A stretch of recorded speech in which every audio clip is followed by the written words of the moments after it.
wherever or whenever you are listening to us. We are happy to have you with us.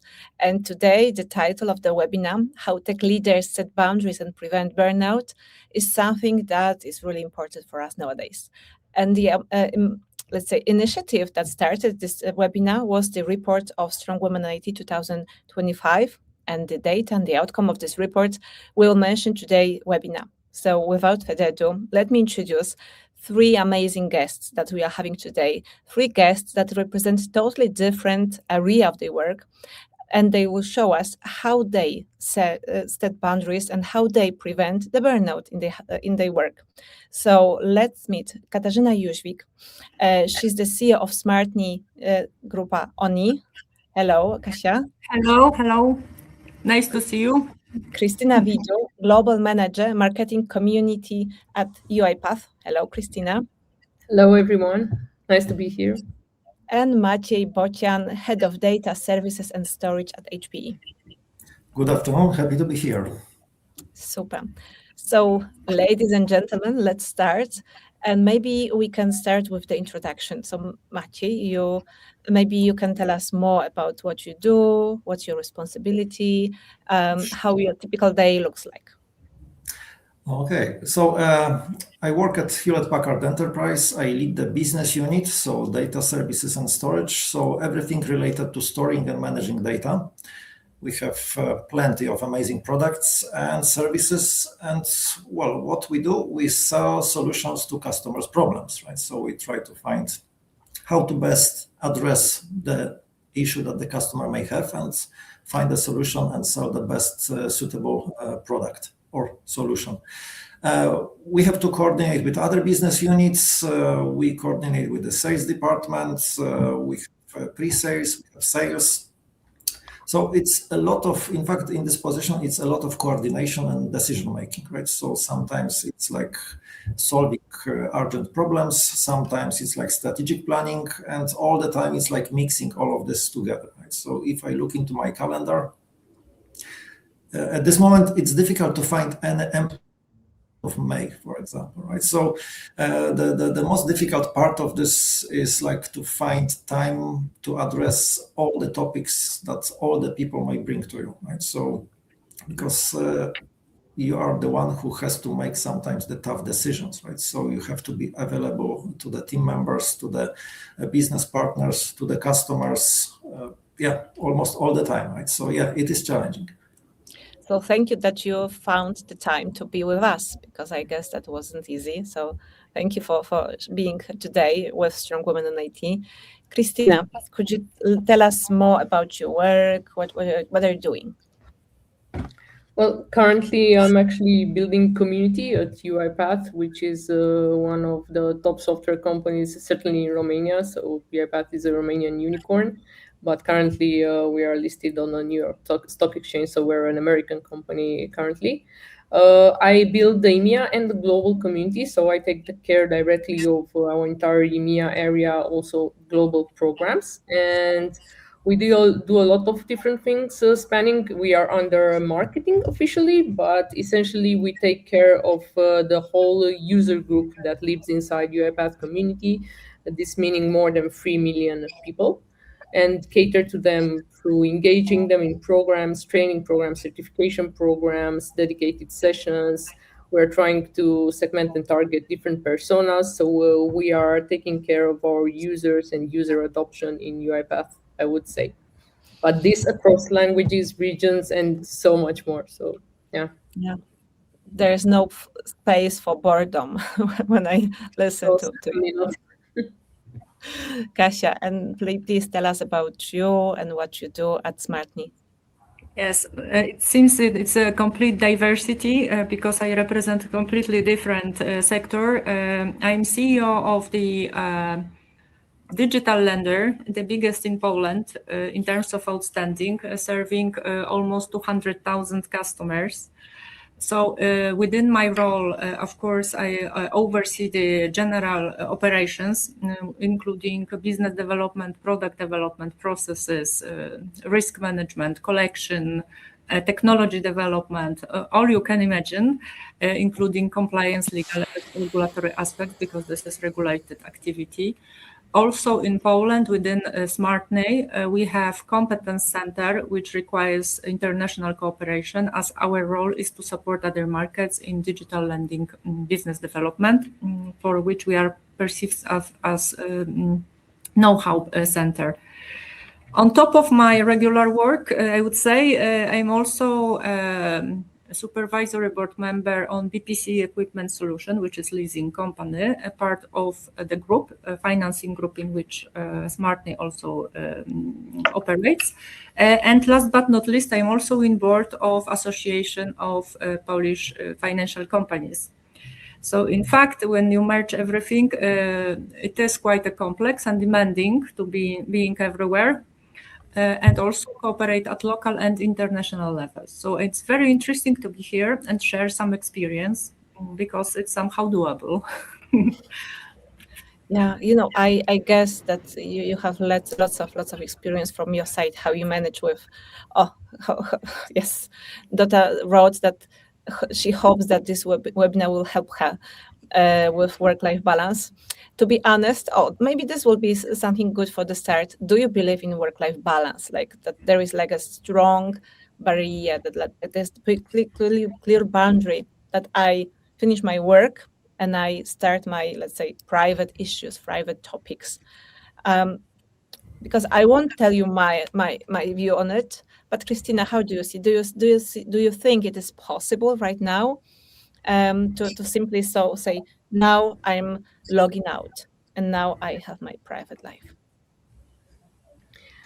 And I would say that this I think in theory the work-life balance distinction comes as a prescription for whom and when it is needed. So it is something that you formalize and impose when you feel like you need it. Ideally, you wouldn't have a rigid distinction and you wouldn't feel the need to actually draw the line.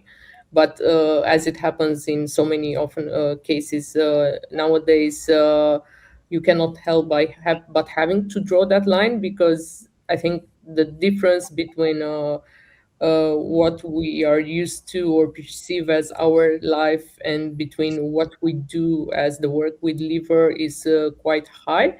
So the distinction must somehow be there, but ideally in a natural rhythm, and for someone who is actually balanced, they wouldn't need to formalize it or feel it so distinctively, like an hour, like at 6 p.m. my work life stops and my private life begins. So even for me, ideally, I wish I wouldn't have that distinction. But let's say I know that at 7 p.m. or at 8 p.m. I'm still working, then okay, I know I have to stop. I even have a reminder on Alexa telling me to stop working. Yeah. Yeah, because I totally feel you, because sometimes it's difficult to simply, no, I'm not thinking right now about some things that I haven't finished yet. Maciej, how do you see it? Do you believe in work-life balance? Is it real? Is it possible in the case? What do you think?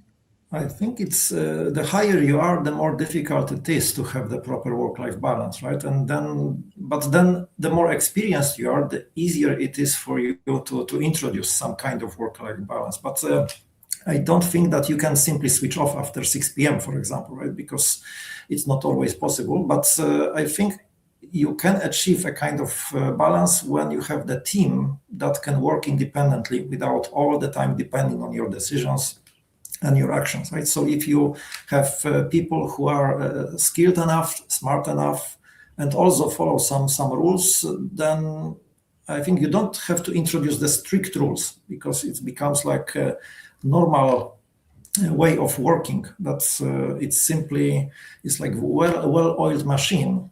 And you don't have to say after 7, don't call me ever, right? Because they should know that if there is a disaster, they can call you at midnight, right? And you will answer and you will solve the problem. But the thing is that to prepare your organization in a way that you don't have to, do it, but you can do it, right? So if you can disappear for a week and nothing collapses, it means you have organization prepared for working well, right? So to have like a inner work-life balance without the strict rules. Okay. So before I will ask Kasia about it, we have one data from our reports, because when we ask our strong women in IT, do you notice technology overload? 53% of women who represent corporation, they said that yes, I see the technology overload. When we ask women who represent startups, 58 told us that yes, I see technology overload. Kasia, how it is in your case, and do you see this balance, that this balance is possible for you? Well, in general, I think the word balance in this aspect is completely misleading because we spend 1/3 of our adult life at work, and they are most, I would say, interesting hours during the day, and we spend them at work. So even if we have some free time, unfortunately, it's either very morning and at the end of the day. So there is no balance by definition. Now, if we forget the clear definition and we set up our own, I think it's not like something which is the same for everyone. So everyone feels and should. I think where is this space he or she needs to perform own duties, to have hobby, to relax. Otherwise, if you are permanently switched on and permanently working, you get exhausted, yes, and the burnout, which is a topic of today as well, will appear very fast, and it will end up really badly. So I think, today everyone has to, these days, for sure, work due to technology is very much embedded into our lives. So we need to adjust how we operate and do some stuff during the day, maybe what we need to make private stuff, and to work maybe at evening. I don't know. This is how I do. Yes, so tell us what you do. Tell us what you do. Let's start with the hints, because I guess that everyone is waiting for how you all are helping you with this stuff, because I have many questions for you. But let's start with something stronger. Let's talk about how you try to manage, because I guess there's not one rule that fits all. Yes, so I will, of course, don't treat it as something which can work for everybody, but I can share what I do. Yes, you might get inspired and try.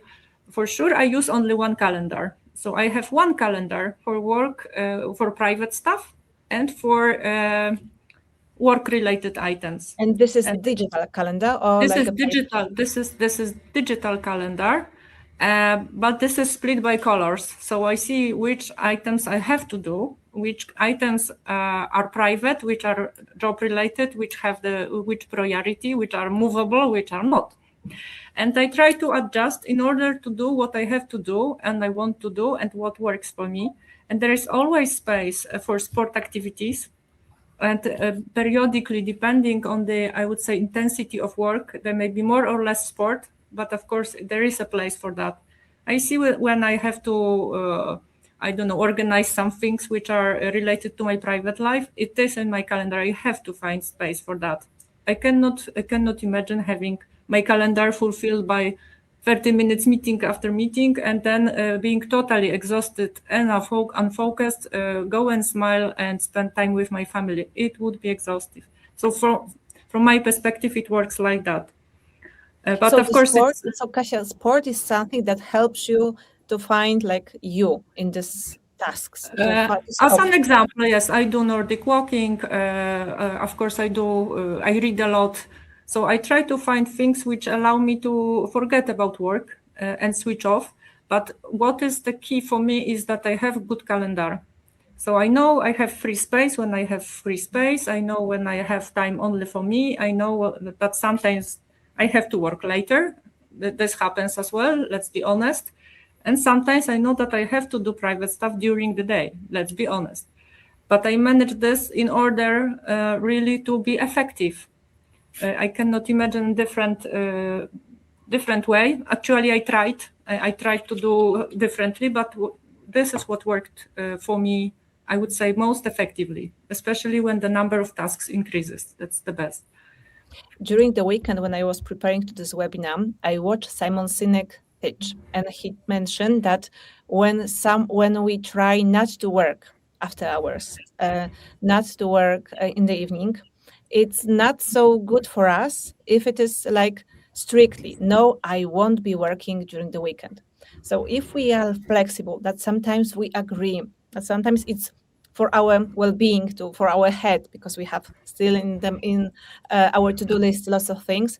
It's even not so bad to have like a couple of hours when we work during the weekend, if it is not common, if it's not all the time.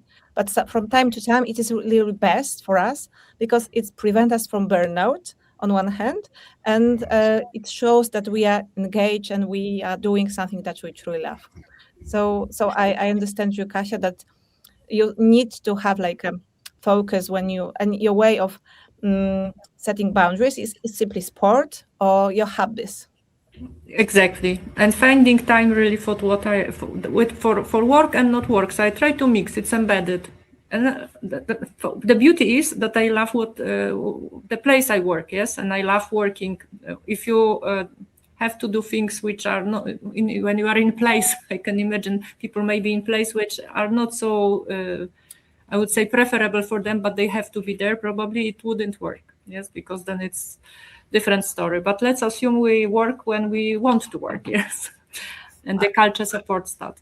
I believe that you wouldn't have so many responsibilities if you wouldn't love what you do. So, Maciej, tell us about you, because I see amazing piece of art behind you. And so I guess that this maybe is connected with the topic of our webinar. Yes, a little bit. Yeah. So let me go circle back to Kasia, right? So I have similar approach. Like I live by calendar, right? So if something is not in my calendar, it doesn't exist, right? So, and also the private stuff, right? So I'm syncing private and also private calendar with my wife, and it's mapped to the work calendar. So everything, all items private and work related are in the same calendar. So I see how the whole week looks like, right? So. And I always try to find, some spots for the private things, to be included in this calendar as well. And the second thing, I have turned off all notifications. So no new email notifications, no chat notifications. So, if I want to speak to someone, I will open the chat window and I will check, but, if somebody would like to reach me, it's like one-to-one calling me, and then I can go into the discussion, because distractions are the worst thing, it doesn't allow you to concentrate on important things, right? So, and we are distracted by everything, like, so notification from LinkedIn, somebody is using Instagram, I'm not, and maybe Facebook, I'm not. So I have logged off all this social media applications, but so what helps me to focus sometimes, it's art. I'm collecting art. I used to have like every week or twice a week walk to the gallery, one or the other, to see what's new. Maybe there is a new exhibition, to see maybe something I like. And if you look at some painting or sculpture, maybe you can have some thoughts about it, or maybe no thoughts at all. Maybe it helps you to disconnect, this way, to be totally analog.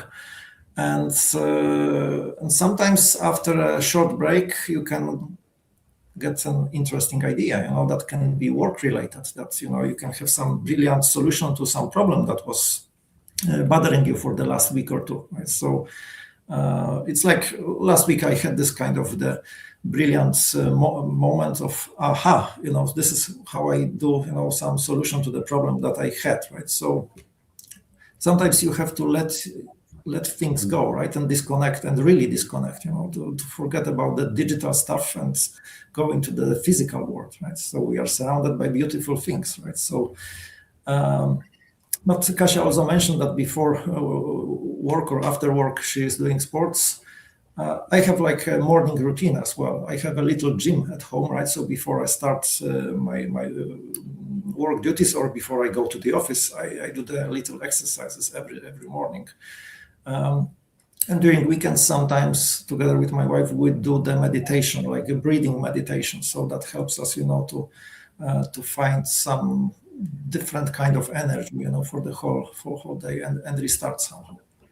So different techniques, different methods, but it all matters that you will find time to be with yourself, not So, distracted. Maciej, am I guessing right that you are part of the team for a 5 a.m. team, or you are not No. so early? No.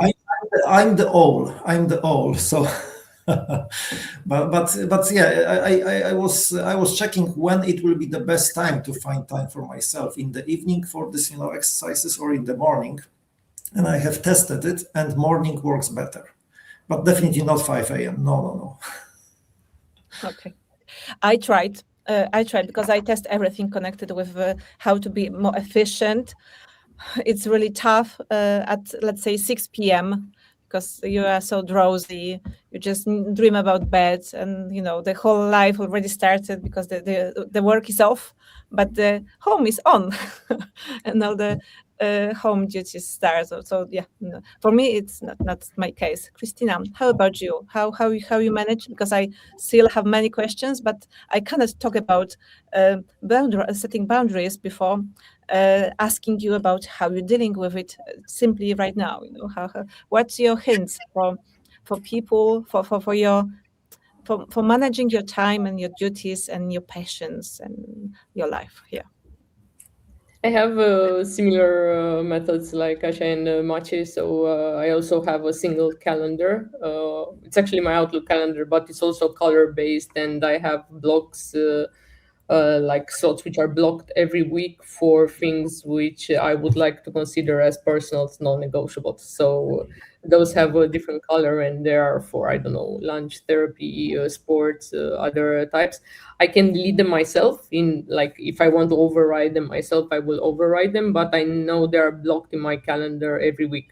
This is not something I used to do before. This I started only half a year ago, when I was very close to burnout. So it's important to, let's say, start a practice that you aspire to in order to get used to it, even if it's hard. So you might not eat at those hours, you might not walk at those hours, you might not go to Pilates or yoga, but keep those references in your calendar. Besides that, I have a weekly task list, and sometimes I update it daily with priorities on top and the less preferred, less urgent at the bottom. So that helps me a lot to structure, because if I'm overwhelmed with a lot of projects from different angles, sometimes I completely forget the tasks. So that's easier for me to keep in check urgent things. And I think structure is the most important for me. So if I have, I am closer to the 5 a.m. club, so I generally wake up at about 5:30, let's say, and I very much enjoy the morning hours, because I think there is a special silence and serenity you only get in those hours in the morning, when your mind is sort of blank and it's not burdened with all the thoughts and interactions that you get in a day, energy wise and information wise. So those hours in the morning are priceless for meditating, planning, just thinking and staying a bit with yourself. And I also have a 1 hour walk morning routine before I start everything in the day. Usually start about 9. But that helps me a lot, and I'm trying to find things. I think I'm more inclined towards escapism and things that help me dilute in a different environment, sort of like the outdoors, the nature, the music. I don't know, movies I like. I'm a big K-drama fan. Books also. So I really think we need that part of where you can actually regenerate and dream, that unstructured part to fuel everything you do at work, and to find yourself, like, whenever you need to, like whenever you might need to repivot and go back and see, okay, what am I doing, what do I wish to do further. You need to have that fertile time and with yourself to be able to look at those things. I listen to you, and I hear that reading is something that helps you, unlock from what you do. Sometimes because when we look at our Strong Women in IT report, one of the pros of working in this industry is that there's lots of things to learn. There's lots of new things. There's no place for boredom, as I mentioned before. But on the other hand, the cost is that there is lots of things to learn, lots of things to read, lots of things to understand. What do you read after hours? What type of literature you are reading? What type of books you are reading to help you with this? Because sometimes when I think about, oh my God, I need to read another strategy, I need to read about article about some solutions, about new launches. No, please, I don't want to do this after hours. So what you do? What type of reading you are having? Christina, you mentioned reading, so maybe you can start here. So if I'm honest, I don't know, maybe the answer will be disappointing, but there are not how-to books, there are not expert books. So definitely I'm reading more like fiction and science fiction a lot. I'm also a big fan of Audible, so I listen to audiobooks as well a lot, including on flights. But like fantasy and fiction, if I would say in the top two. And I think there's a reason for that. This is why I call it escapism, because if I were, for example, most of the real information I get nowadays, like if I end up on an article, I'm usually led to it from Instagram probably, or some other online source. We get hit by a lot of heavy information from the digital interaction every day. So I will, and I honestly, I don't have time, and I don't want my free time to also be in that specific area. Like if I have a certain project or a certain curiosity that I must read, yes, I will sit and research on that. But now mainly we use AI LLMs to research with us as companions. So it's much easier to get to the multiple sources of information. The questions about AI will be next, but Kasia, you also mentioned reading. What do you read? Please tell me you are not reading law regulations and etc. Oh, no, definitely not. I often read kind of biographies, some kind of interesting stories about how, for example, medicine developed in specific areas. So it's not job related, but really this kind of looking at things which normally you don't look at is really a kind of escape form, because I will share it from the past what I did in order when I was totally overloaded. I was in different company doing different things, also at very high managerial position, and I decided to learn during weekends to learn Arabic. You cannot imagine, but it was actually I started attending Institute of Arabic Culture and studying the culture and learning the language, because it let me. If someone asks me why you are doing that, well, I don't know. I just want to get immersed in totally different environment, something which, by the way, is very interesting for me. So I was this was interesting topic for me, and I started learning language. So it may look like it was still overwhelming for the brain, but interestingly, I didn't feel this overwhelming. It was very much relaxing for me. So, people may have completely different ways to escape from this workload. At the moment, probably I wouldn't go so deep, yes, to learn new language, but I practiced even that. Kasia, but do you still remember this language, or you are not using it anymore? So I'm not using, but I could understand things. So it was not a very short exercise. I even studied abroad. So it was not short event. Yes, it took few years. Okay, so some statistics, because what our Strong Women in IT says about how they manage to organize their lives with technology overload. So one of the answers that is the most often is that 76 women from corporations and 82 women from startups are implementing something like digital detox. So they try not to use technology after hours of some period of time. Another, they turn off the notification, like you, Maciej. So 67% of women from corporation, as a 73 from startups. And what is interesting, 56 from women from corporations and 46 from startups are doing something like mindfulness and well-being practices. Maciej, you mentioned before we went online that you practice Tantra. Can you tell us more about it and how this helps you with it? And later I will ask you about the AI, because this topic needs to be mentioned today. Mhm. Okay, so it's quite difficult to explain, right? Because people, when they hear tantra, they hear weird things, right? So you can imagine, but it's like like a Buddhism that doesn't exclude the pleasure that comes from the body, right? So it's like joining different philosophies together, and it allows you to connect with your body, with your mind, and be present, without being connected.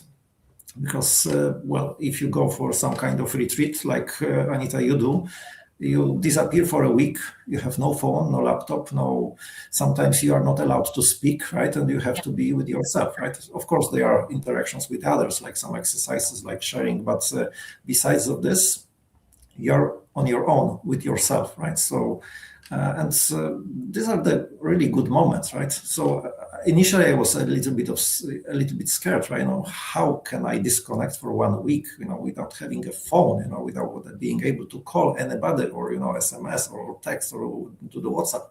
But at the end, it was a really good experience. So from time to time, I disappear for long weekends, and I emerge in experience that is here and now. It's not something that will be in the future. It's not something that was in the past. But to be present with yourself and experience different things, right? So breathing exercises that can lead also to some really, really surprising effects, I would say, like this. So imagine you're breathing deeply for 1 hour, and different things can happen after 1 hour. One time, a couple of years ago, I was on the exercises when they were learning us how to breathe, because they say that we are not breathing correctly. And True. after 1 hour of breathing, it was so surprising for me that I was so relaxed, like the whole tension in my body just get disappeared, and I was, wow, I don't remember when I was so relaxed during the day. So yeah, absolutely. I trust that this conscious breathing. Yeah, conscious breathing. Because most of the people, we don't breathe, right? We don't even recall that we breathe at all, right? So yes, sometimes conscious breathing is important. Yeah. So Maciej, let's stay with you and tell us how do you use AI for your job, for your task? Because on one hand, this AI is all about productivity. AI is all about helping us with doing more in the same amount of time, or doing something faster with less, let's say, resources. So let's see. I think that sometimes the best way for us all is not to put extra pressure on ourselves, trying to figure out how to make it work, is to embrace the idea of work-life integration. Yeah. That's true. Let's not make it another goal, right? It's not another target that we have to achieve, right? A work-life balance or digital detox. It shouldn't be another target, because we have so many targets. So if we can eliminate some of them and not make it a target, it will work the best. Yeah, but going back to the AI topic. So so I was just thinking some time ago about that we have new technologies that were supposed to help us to work less. But we no longer use letters, sending them. We no longer use faxes. We even no longer use emails. We have better ways of communicating that is even faster than the email, right? So to show it in your face, some messages, but it didn't limit the amount of time we are spending doing our work, right? So AI is another technology that will not reduce the time spent at work, but it will allow us to make better analysis probably of some topics. So you can have better background for your own informed decisions, because AI will not make decisions for you. You can use AI to prepare some thesis, some topics, points that you can consider while you are making decision. Yeah, so I don't think that it will happen in the near future that AI will replace us in making decisions. So this is where I guess that we are safe, because human factor is still important. AI doesn't have emotions, right? So there is no empathy in AI, right? So whatever they tell, it's like just making AI can make some kind of decision, but it will not have the human factor, right? So I think we will be still necessary. So how I use it, I feed it with some information. I try to be a good prompter. So every time learn to how to make a better prompt, because on the prompt, it depends if the answer is biased or not. So the better prompt it is, more independent analysis you get. And then you have to read it, understand it, refine it, maybe discuss a little bit with AI, and then you have to make your own decision, right? So it's like, to me, it's like a better decision-making tool.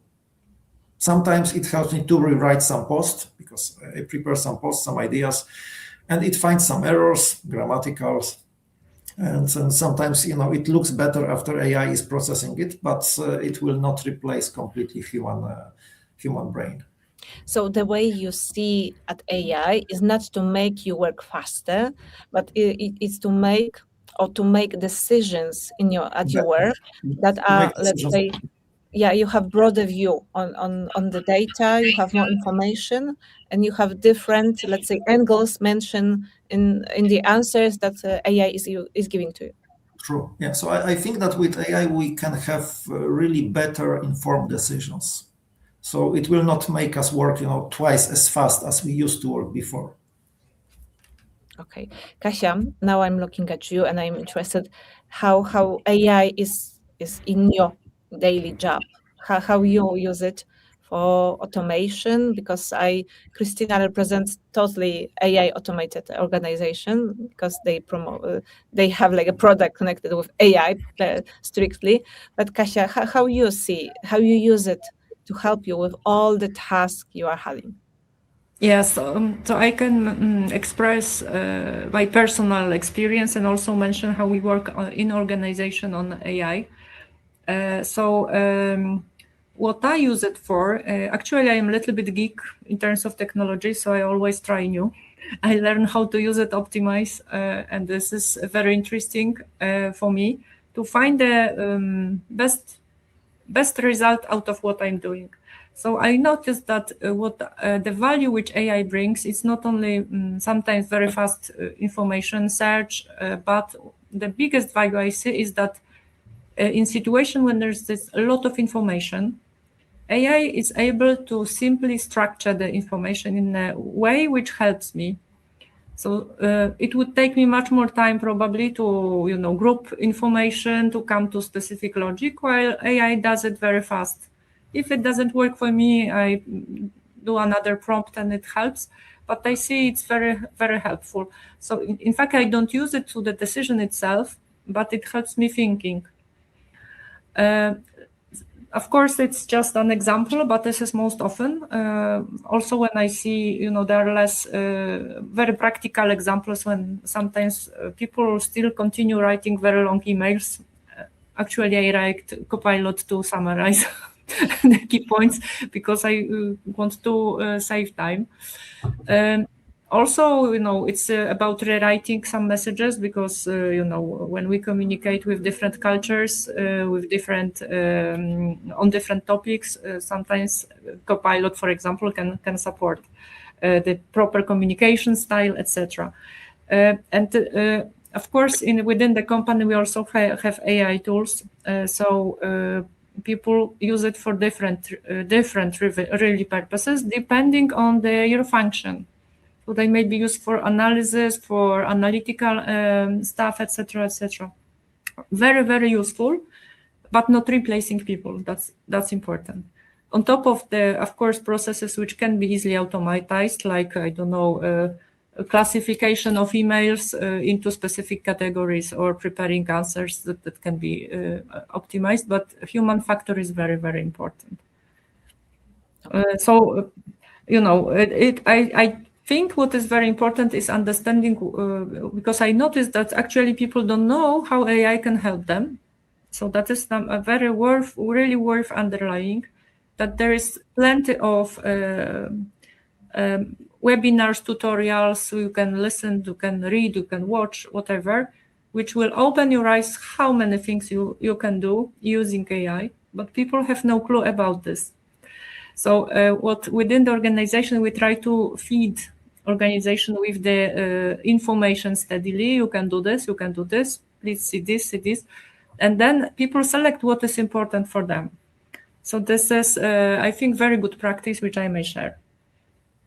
So once again, to sum up, when you use your AI, it's usually help with data processing, and as Maciej to make better decision based on the data you already have, and sometimes to structure the data you already need to analyze.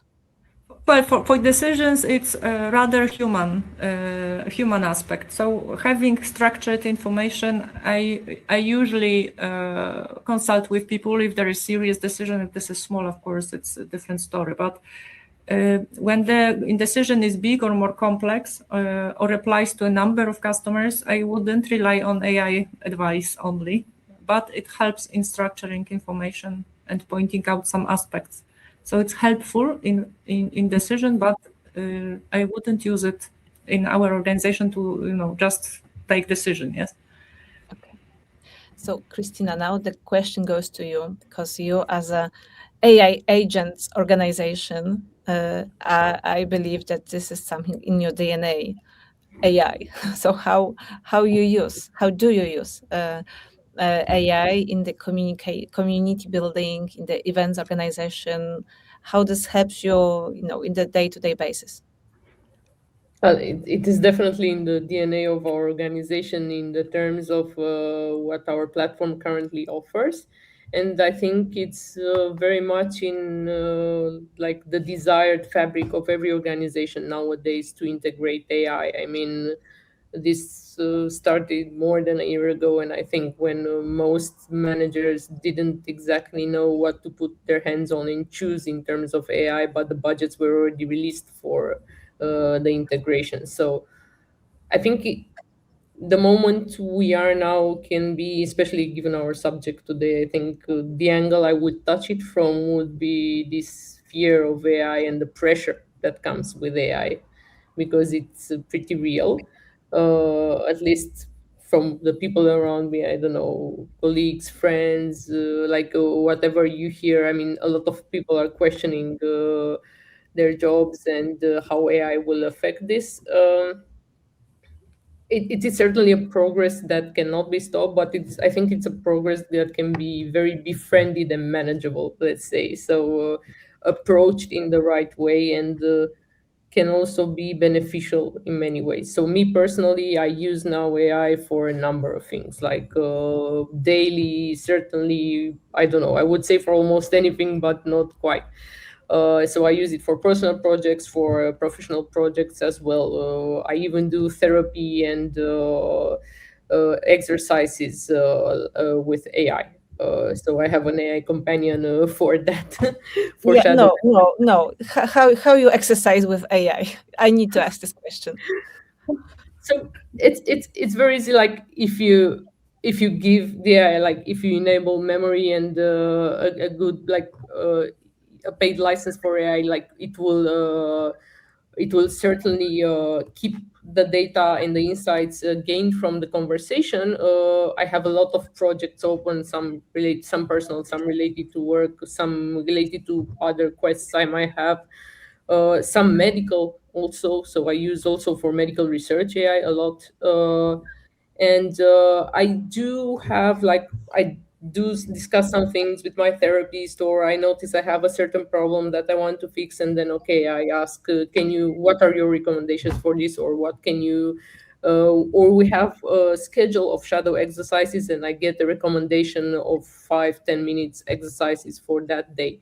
So that is the thing that you can, there is, AI plugs you into a sea of information where you can choose based on quality, based on insight, based on the previous conversation the agent had with you, but also you can structure and tailor it according to your own wishes and timetable. So if I know I have only 10 minutes available, but those 10 minutes in the morning while having my coffee, I decide to do that. And I do that with actually a pen and the paper because the exercises require journaling. Yeah. But the AI gives me the script. So this is how I how was I I was looking yeah, I was looking at your watch, and I was thinking whether you linked somehow your AI agent with your watch, and that's how no, you yes. exercise, and they. No, not yet. I'm a big fan of Fitbit, but I can link the insights, of course, but no, I link my I don't know, my medication regime, my medical history, that is linked also, my blood analysis results also. Mhm.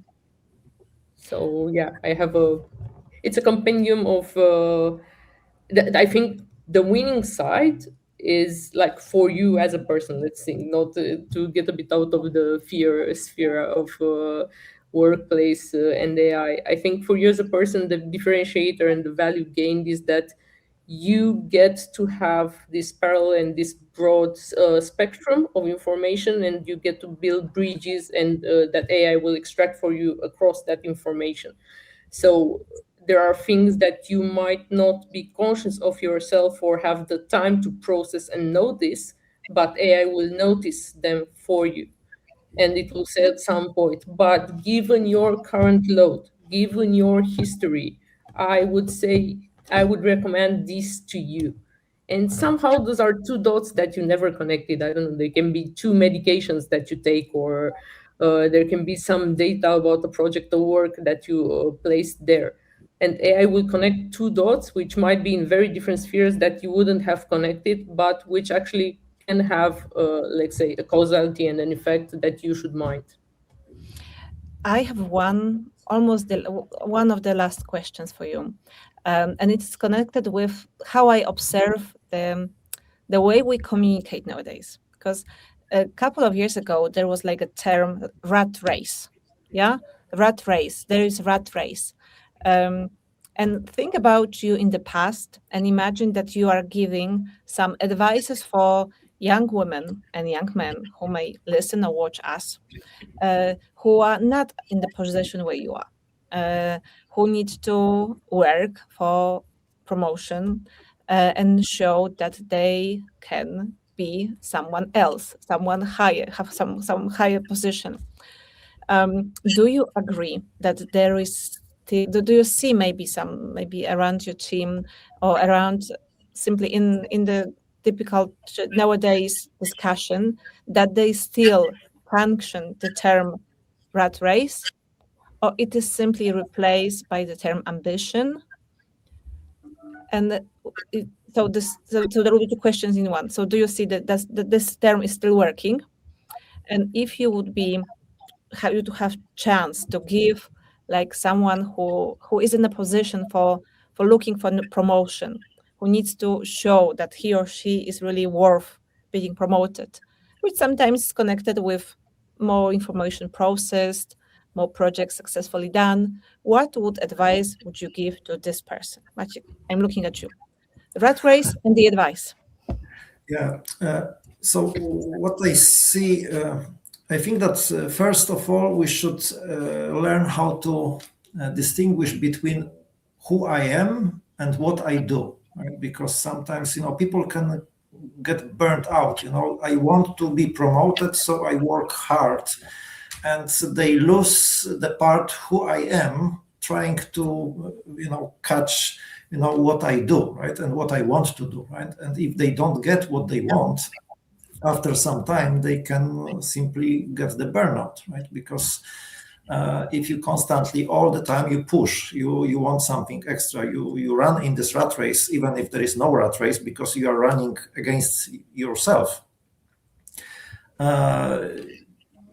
Yeah, you have to learn how to distinguish between who you are and what you do and what you want to achieve, right? Because you are not always are going to get success all the time, because the life is like ups and downs, and at work it's the same. So even if you are a successful sales manager, you won't have only good quarters. Sometimes there will be a bad quarter. And then if you are able to distinguish between who you are, that you are a good sales manager, and so what you achieved, and okay, I had a bad quarter, but then you can explain to yourself it's just one quarter.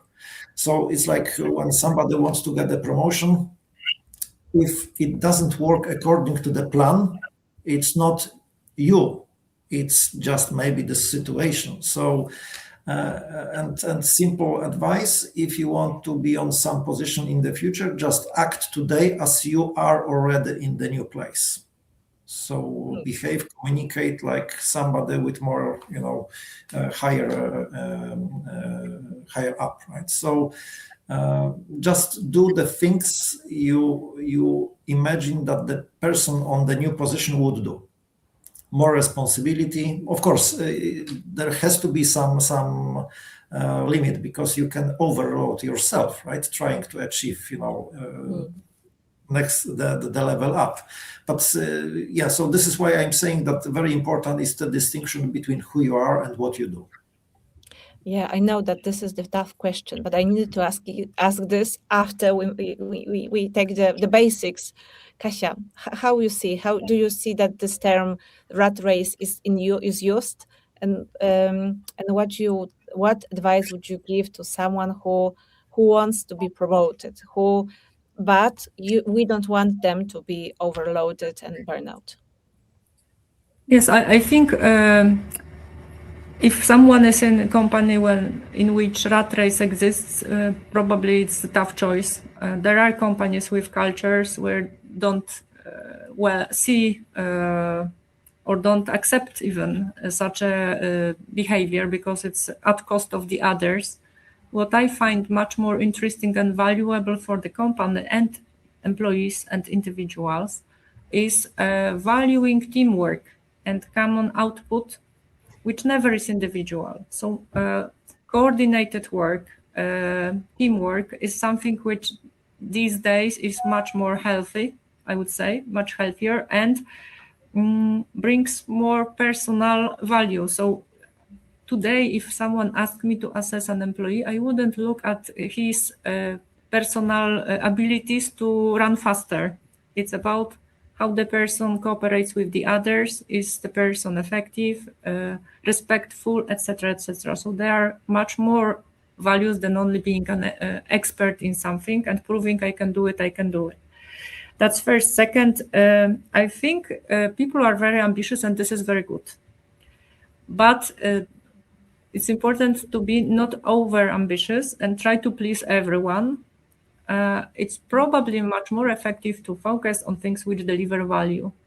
So giving priorities on things which really make a difference is something which probably will be better recognized or better priced than delivering lots of things of less meaning.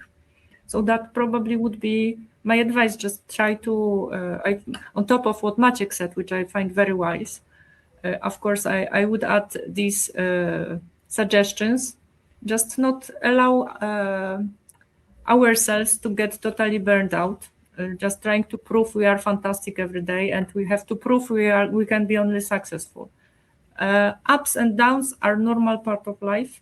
It's actually how we deal with this is much more important than only winning. So I would go this path. So just one more because what came to my mind, there is one podcast very interesting which I can recommend. It's by Mel Gibson, and it's called Let Them. So Mel Robbins. Yes, Mel Robbins. Sorry, what did I say? Sorry. Like this action. Oh my God! Of course not. Yeah. So. She gives practical advices on how to actually not jump on everything and let some things which are not so dependent on you really go, and find this relaxing for you and help you with your energy and perception of the world, in fact. So you two just mentioned really important information that we will have ups and downs. We need to accept that if we are on the right track, there will be moment of let's say some moments that when we will feel defeat, well, when we will feel less stronger, less successful, and this inner calm and inner acceptance of like worse at times is totally needed for us to understand that we won't be perfect all the time. And this is one of the psychological, of course, things connected with burnout. Christina, could you try to also address this in 2 minutes? Because The we need to. question. Honestly, it's a pity to hear that term again. So I would say, like, if you hear that, or if you actually feel like you are in a contest that can actually be compared to a rat race, I'm not saying I've never been there, but I'm saying if you find yourself there, I would say run, but not ahead, run Mhm. out there, because it's not a natural place to be. It's not a place where you would grow naturally, and like you won't have a natural constructive growth, not even professionally. It basically means like a push ahead, but at some point with no certainty of or guarantee of the result. And it's not just a push ahead towards the objective, but rat race also means like a push from the sides, like a competitive environment where you have a lot of pressure coming from the sides, lateral ways, up down, top down pressure also. So it's very unhealthy. It will for sure bring you on the edge, but it will also install in you a version that will deform the way you see like going ahead in a profession, or becoming a better professional, constructively becoming a better expert, becoming a better collaborator, or a better person if you want to be. So it will for sure affect multiple sides in your life if you stay in such an environment too long. And for those who want to get ahead or get promoted, ideally it would be about skills, experience, and what you do. It's also a lot about your social personnel at work, also about a lot about company politics. So I think my better advice is like know your context very well, get to know your workplace very well, and then figure out what is the best way to get to where you desire to get. Thank you. We need to finish. I have a feeling that we already started, and the topic is simply just touched. But I believe that maybe this is the idea for the next meeting, or maybe for the discussions internally in your team. Thank you so much, Maciej, Kasia, Christina, for finding the time to be with us. I really, I'm really happy, and thank you for all the ideas. And I think that we have quite nice, let's say, outcomes of it, or how to avoid the burnout. What I want to say now is to invite you to our next webinar that will be on the 27th of May, and it will be connected with, it will be about legal insights by our partner, our strategic legal partner, Gessel. So please remember about this date, because we will be talking about some really important things that happen in the IT industry. Thank you so much, and I wish you a good day, evening, afternoon, whenever or wherever you are listening to us. Thank you.